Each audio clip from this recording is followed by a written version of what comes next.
नमस्ते दोस्तों, आपका अपने YouTube चैनल स्टडी 2+2 में आपका हार्दिक स्वागत है।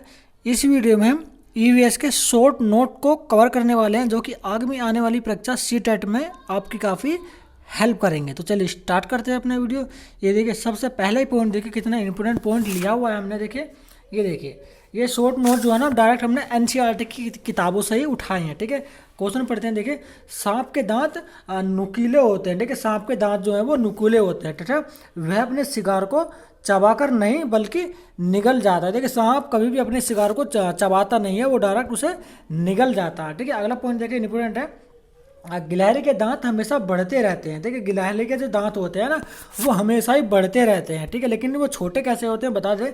दांतों से काटने या कुतरने के कारण दांत हमेशा घिसते रहते हैं। ठीक है, गिलहरी को आपने देखा होगा किसी ने कोई ना कोई चीज़ ना कुतरती रहती है। ठीक है, जिसके कारण उसके दांत जो है घिस जाते हैं और वो उतने ही बने रहते हैं। ठीक है, तो ये गिलहरी एक ऐसा जीव है जिसके दांत हमेशा ही बढ़ते रहते हैं। ठीक है, और वो अपने दांत जो छोटे इसलिए होते हैं तो क्या वो अपने दांतों से हमेशा कुछ ना कुछ घिसती काटती या कुतरती रहती है, जिसके कारण वो घिस जाते हैं। ठीक है, अगला क्वेश्चन देखते हैं। देखिए, ये वाला पॉइंट देखिए। देखिए, भीमा संघ। देखिए, भीमा संघ जो है कर्नाटक का एक होलकुंडी गांव है। ठीक है, होलकुंडी गांव है कर्नाटक का, जहां पर भीमा संघ जो है कार्यरत संघ है। ठीक है, अगला क्वेश्चन देखिए, घास की जड़ें मजबूत होती है। घास की जो जड़ें है ना बेहद ही मजबूत होती है। देखिए, इस वाले पॉइंट को आप नोट कर लीजिए। ठीक है, इस तरह के पॉइंट जो है ना ईवीएस में सीटेट के एग्जाम में पूछे जाते हैं। ठीक है, अगला पॉइंट देखते हैं। ये देखिए, अगले पॉइंट की तरफ आगे देखिए, ये वाला पॉइंट देखते हैं कि बरगद के पेड़ की टकन, जो बरगद के पेड़ की जो टकन होती है, जो उसकी जो लटकन होती है। ठीक है, तो उनकी जो जड़ें होती है। ठीक है, बरगद की पेड़ की जो टकन होती है तो उनकी जड़ें होती है। ठीक है, उन्हीं के सहारा देती हैं तथा टहनियों से उनकी जड़ निकलती है। देखिए, टहनियों से उनकी जड़ें भी निकलती है। बरगद जो पेड़ आपने देखा होगा, उन पर जो लटकन जो लटकी लगी रहती है ना वो पेड़ों की जड़ होती है। ठीक है, बरगद के पेड़ की जड़ होती है। ठीक है, उनकी जो लटकन होती है। देखिए, इन पर अगला पॉइंट देखिए, ये वाला देखिए पॉइंट इंपॉर्टेंट है। देखिए, इस वाले पॉइंट को पढ़ेंगे हम। रेगिस्तानी योग जो ऑस्ट्रेलिया में पाया जाता है। देखिए, रेगिस्तानी योग, देखिए क्वेश्चन ये पूछ लिया जाता है डायरेक्ट आप सीटेट के ईवीएस पोर्शन में। ठीक है, कि रेगिस्तानी योग कहाँ पाया जाता है। देखिए, हमें क्या लगेगा रेगिस्तानी योग भारत के रेगिस्तान में ही पाया जाता होगा, लेकिन ये गलत है। रेगिस्तानी योग जो है ना वो ऑस्ट्रेलिया में पाया जाता है। ठीक है, इंपॉर्टेंट पॉइंट है, इसे आप नोट कीजिएगा। रेगिस्तानी योग जो ऑस्ट्रेलिया में पाया जाता है। ठीक है, अगला पॉइंट देखिए, ये वाला पॉइंट देखिए इंपॉर्टेंट पॉइंट है। ये वाला देखिए, क्लास की दीवार की ऊंचाई के बराबर होता है। देखिए, रेगिस्तानी योग जो होता है ना वो क्लास की दीवार के बराबर का ऊंचाई होता है। देखिए, इतनी ऊंचाई होती है। ठीक है, कम से कम 12 से 15 फुट ऊंचाई होती है कि रेगिस्तानी योग की, जो कि आपको ऑस्ट्रेलिया में पाया जाता है। ठीक है, इसकी ऊंचाई। अगला पॉइंट अगला देखते हैं कि इनके तने में पानी जमा होता है। देखिए, इनका जो तना होता है ना उनके तने में पानी जमा होता है, जिसे ज़रूरत पड़ने पर वहाँ के लोग पतला पाइप डालकर तने में देखिए पानी को निकाल लेते हैं। ठीक है, पानी को निकाल लेते हैं ऑस्ट्रेलिया में। ठीक है, ऑस्ट्रेलिया में पाया जाता है। वो राजस्थानी ओक नामक एक पेड़ पाया जाता है। इसकी जो ऊंचाई तो होती है ना वो क्लासरूम की जो दीवार होती है ना उसके बराबर होती है। ठीक है, इसके तने में देखिए पानी जमा होता है, जहाँ पर ज़रूरत पड़ने पर पेड़ के तने में पतला पाइप डालकर पानी को निकाल लिया जाता है तथा उसके अपनी ज़रूरतों को पूरा कर लिया जाता है। ठीक है, ये वाला पॉइंट देखिए इंपॉर्टेंट है। ठीक है, ये वाला पूरा पॉइंट। ठीक है, सी टेट में जो है ना ईवीएस पोर्शन में ना ये का डायरेक्ट इस तरह का क्वेश्चन पूछा जा चुका है। ठीक है, और अगर अभी ये पूछा जाएगा आगे में आने वाली परीक्षाओं में काफ़ी हेल्प करेंगे हमारे शॉर्ट नोट्स। ठीक है, ये हमने डायरेक्ट जो है एनसीईआरटी की किताबों से उठाए हैं, डायरेक्ट एनसीईआरटी की किताबों से उठाए हैं। ठीक है, एक एक पॉइंट काफ़ी इंपॉर्टेंट है। ठीक है, अगला वो देखिए ये वाला पॉइंट देखिए माघ बिहू। देखिए, माघ बिहू जो है 14 और 15 जनवरी को मनाया जाता है। ठीक है, क्वेश्चन ये भी पूछ रहे थे माघ बिहू त्यौहार जो है वो कब मनाया जाता है। 14 और 15 जनवरी को मनाया जाता है।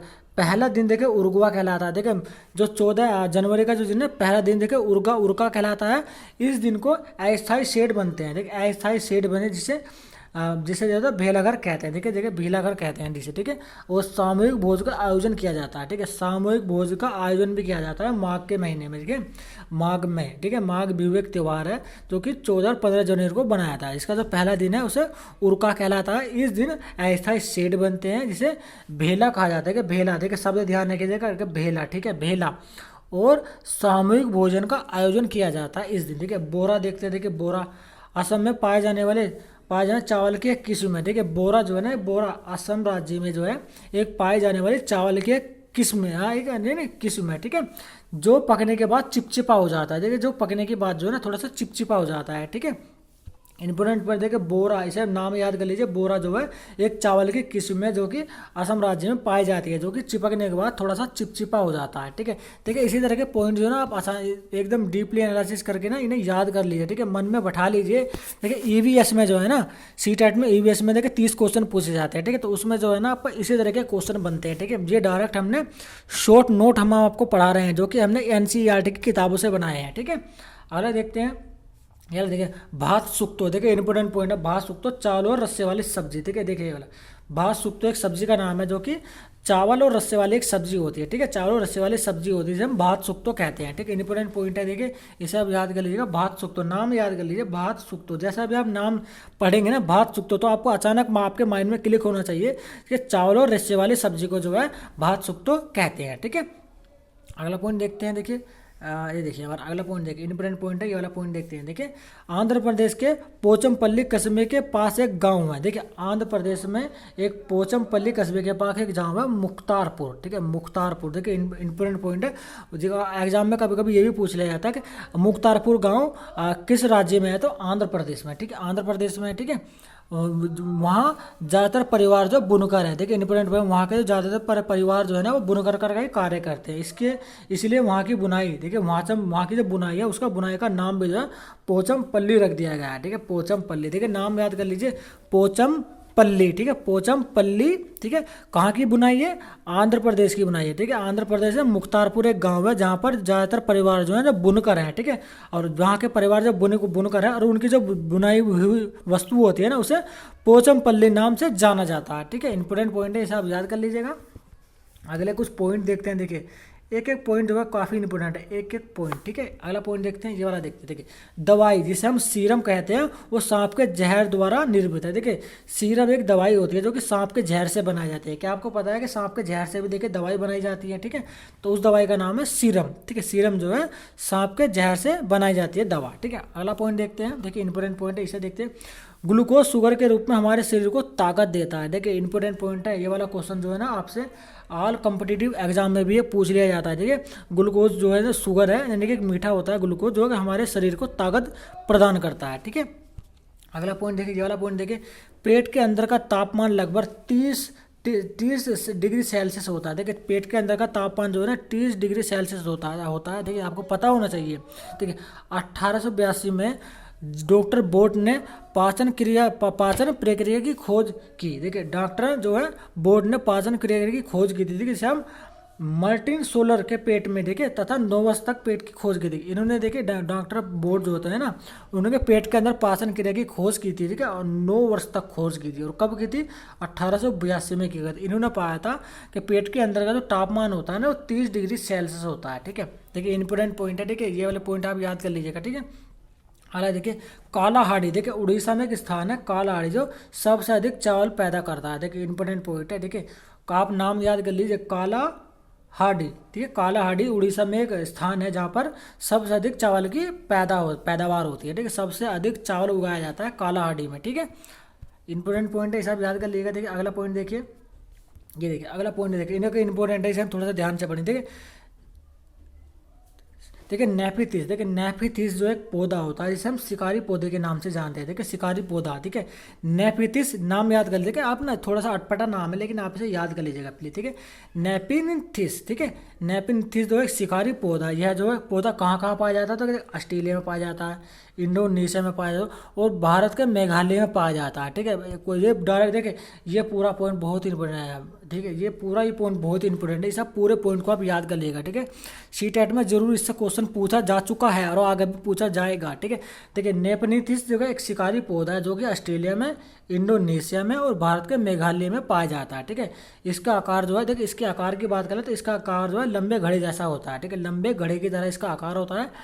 इसके ऊपर की पत्ती का ढक्कन, देखिए ऊपर की एक पत्ती का एक ढक्कन बना होता है। ठीक है, जिसके ऊपर पत्ती का ढक्कन बना होता है। ठीक है, और घड़े से एक ना खास किस्म की खुशबू आती है। ठीक है, घड़े से एक खास किस्म की देखिए खुशबू आती है। देखिए खुशबू आती है, कीड़े जो है इस खुशबू को सूंघ कर ना इसमें खींचे चले आते हैं। ठीक है, कीड़े जिसके खुशबू को सूंघ कर उसकी तरफ जो आकर्षित होते हैं और खींचे चले जाते हैं और पौधे के ऊपर जाते हैं, वहाँ अंदर फंस जाते हैं। ठीक है, अंदर फंस जाते हैं। ठीक है, देखिए मैं इसे थोड़ा सा बता दें कि नेपनीथी जो एक शिकारी पौधा है जो कि आपके ऑस्ट्रेलिया, इंडोनेशिया और भारत के मेघालय में पाया जाता है। ठीक है, ये पौधा जो होता है ना एक लंबे घड़े के आकार का जैसा था, एक उस घड़े के ऊपर जो है ना एक पत्ती का ढक्कन लगा हुआ होता है, और उस घड़े से जो है एक अजीब ही किस्म की एक खुशबू निकलती है। ठीक है, जिसे कीड़े मकोड़े उसकी तरफ आकर्षित होती है, और उस घड़े के अंदर जैसे ही जाते हैं ना वो ढक्कन अचानक से बंद होता है और उसी के अंदर वो जीव जो है मर जाता है। ठीक है,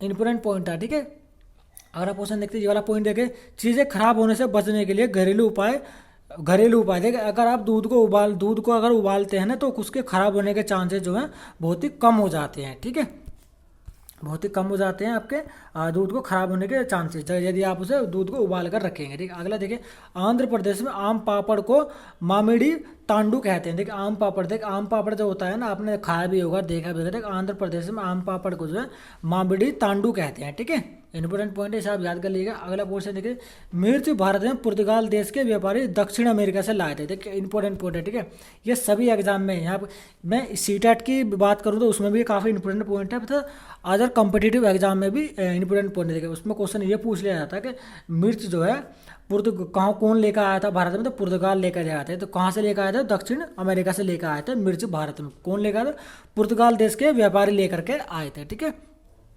देखिए अगला पॉइंट देखिए, 1948 में जॉर्ज मेस्ट्रल ने वेलक्रो, देखिए 1948 में जॉर्ज मेस्ट्रल ने वेलक्रो बनाई थी। ठीक है, वेलक्रो जिसका प्रयोग हम बस्ते, जूते, पट्टे आदि में करते हैं। वेलक्रो कहता है एक तरह की चिट सी होती है, जब हम उसे निकालते हैं चिर से एक आवाज़ आती है, उसे दोबारा चिपका देते हैं। ठीक है, ये क्या होता है ना बस्तों में, देखिए बस्तों में आपने वेलक्रो नाम की चिट भी देखी होगी। ठीक है, अगला पॉइंट देखते हैं। ठीक है, अगला पॉइंट देखते हैं। देखिए ये वाला देखिए देसी कुछ हमारी ना देसी कुछ सब्जियां हैं। ठीक है, देसी क्या है, देखिए देसी देखते हैं। जब बैंगन और मूली जो है ये भी हमारे देसी हैं। भारत हैं देसी मतलब क्या, जो भारत में निर्मित होती हैं। ठीक है, और विदेशी मतलब जो भारत के बाहर निर्मित या फिर उगाई जाती हैं। ठीक है, भारत में जो सब्जियां उगाई जाती हैं वो देसी हैं, और कौन कौन से हम देख लेते हैं। ठीक है, बैंगन और मूली जो वो भी, सेम की फली वो भी भारत में ही है। ठीक है, केरल भारत में उगाया गया था सबसे पहले। आम, संतरा, बेर, केला, पालक, परवल, टिंडा और मेथी, ये देखिए भारत से ये सारी सब्जियां हैं, ये भारत की ही देन है। सबसे पहले भारत में उगाई गई थी। ठीक है, ये देसी सब्जियां हैं सब जो कि सर्वप्रथम भारत में उगाई गई थी। ठीक है, फिर उसके बाद ये अन्य देशों में चली गई हैं। ठीक है, अगला पॉइंट देखिए, देखिए सर एक तालाब है। ठीक है, सर का मतलब तालाब भी होता है, जो कि जैसलमेर के राजा, देखिए सर तालाब है जैसलमेर के राजा गढ़सी ने लोगों के साथ मिलकर बनाया था। ठीक है, जैसलमेर के राजा थे एक, देखिए जिनका नाम था गढ़सी, उन्होंने जैसलमेर में एक तालाब बनाया था। ठीक है, 665 साल पुराना और 9 तालाब आपस में जुड़े थे। देखिए 9 तालाबों का एक समूह बनाया था। ठीक है, जैसलमेर के एक राजा ने। ठीक है, जो कि 650 साल पुराना है। ठीक है, उस राजा का नाम था गढ़सी। ठीक है, इंपॉर्टेंट पॉइंट है, देखिए इसे आप याद कर लीजिएगा। ठीक है, अगला देखिए, अल बरूनी, देखिए उज्बेकिस्तान से हजारों साल पहले जो भारत आया था। देखिए हजारों साल पहले अल बरूनी भारत आया था। उन्होंने बहुत बारीकी से चीज़ों को देखा और लिखा। किसके बारे में, तालाबों के बारे में। ठीक है, तालाबों के बारे में उन्होंने काफ़ी रिसर्च करके लिखा हुआ है। ठीक है, कौन सा, अल बरूनी। ये अल बरूनी कहाँ के रहने वाले थे, उज्बेकिस्तान से बिलोंग करते थे। कि उज्बेकिस्तान से रहने वाले थे अल बरूनी। इन्होंने बहुत बारीकी से चीज़ों के बारे में लिखा है। किसके बारे में, तालाबों के विषयों के बारे में लिखा है। ठीक है, अगला पॉइंट देखें, तरुण भारत संघ। देखिए इंपॉर्टेंट पॉइंट है, इस वाले संघ को आप याद कर लीजिएगा, तरुण भारत संघ पानी के इंतजाम के में लगी संस्था। देखिए पानी के इंतजाम में लगी एक संस्था है बुजुर्गों की। ठीक है, बुजुर्गों की एक संस्था है जो कि पानी के इंतजाम में लगी हुई है, उनके जमाने के जल प्रबंध की जानकारी लेती है। ठीक है, तरुण भारत संघ एक संस्था है जो कि एक बुजुर्गों की संस्था है। ठीक है, वो क्या करते हैं कि पानी का इंतजाम में लगी रहती है। ठीक है, जिससे पानी की बर्बाद ना हो। ठीक है, इसके जो है संबंध में वो कार्य लगी रहती है। ठीक है, उसके संघ का नाम है तरुण भारत संघ।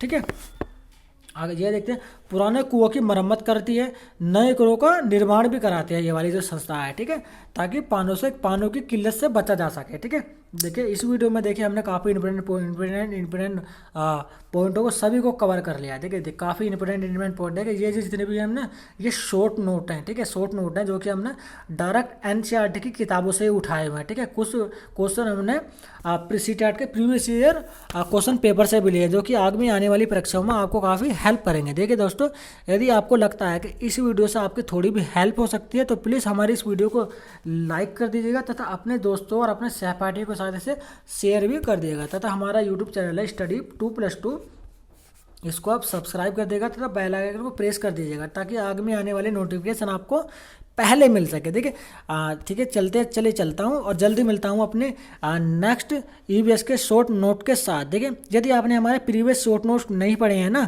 देखिए ईवीएस के हमने कुछ प्रीवियस वीडियो भी बनाए हुए हैं, ठीक है, जिसमें हमने शॉर्ट नोट के बारे में आपको पढ़ाया है। यदि आपने हमारे प्रीवियस वीडियो नहीं देखे हैं तो मैं उनका लिंक वीडियो के डिस्क्रिप्शन बॉक्स में शेयर कर दूंगा, वहाँ पे से आप उन सभी वीडियो को देख लीजिएगा। ठीक है, तो चलिए चलता हूँ और जल्दी मिलता हूँ इसी तरह के शॉर्ट नोट के साथ नेक्स्ट वीडियो में।